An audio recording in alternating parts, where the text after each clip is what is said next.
Thanks everyone for turning up today,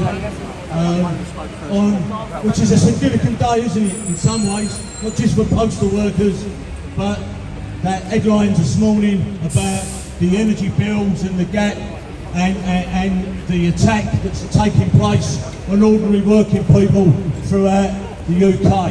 And do you know what, this morning it was at Whitechapel.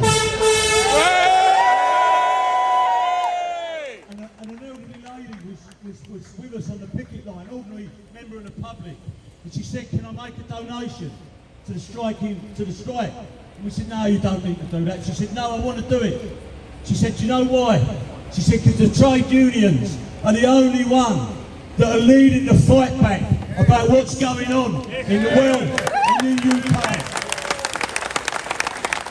So we've all got our disputes, and they're nearly almost identical, aren't they? You listen to comrades in the RMT and their disputes, and you listen to every other comrade, and it's the same old type of thing from the bosses. They get richer whilst the workers have to suffer. And our strike today for us is our first. Next week we've got a day, another 24 hours, and then on the 8th and 9th there's another 48 hours. And this for us is going to be a long and bitter strike. There's no question about that. We haven't had a strike for 12 years, a national strike that is, and I think they fancy their chances.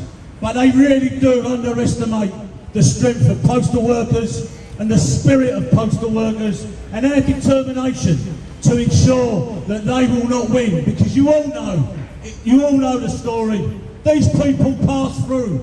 They move on, they move to the next pot to stick their trophy and rip people off. And we, collectively, we don't want a political answer to this, because the answer has got to come from us. We've got to create something like the poll tax, the fight back. We lead it, the trade unions lead it. Unite working people and take the fight forward. Because we're all in it. It's an old analogy, but there ain't a group of workers, organised workers, that ain't getting attacked, and they're all watching the disputes. And what we have to do is, from today, is to infuse people. And what's been refreshing on some of our picket lines this morning is a lot of the younger people, or the people that have not been out on strike before, that have gone on the picket lines. Some of these people for the first time. And those people will be the next generation of us old gits that have been around for 30, 40 years. So that really makes me feel good that the future of the trade unions is healthy and strong. And you know the attack is coming, and they will attack us, the government that is. But I'll end on this. There's going to be some really good, great speakers here today who have really been at the forefront of the trade union fight back, and reinvigorating the TUC and reinvigorating the awareness of what capitalism does to ordinary working people whenever there's a recession or a need to do that. Every one of these people, whatever you represent, whatever group you may represent or trade union, you people, our members, your members, kept this country going in the dark days of the lockdown and those very, very dark days when people, and many of our members, were dying through COVID. So I'm going to end on this by thanking you all for coming. Thanks for doing it. This won't be the last event.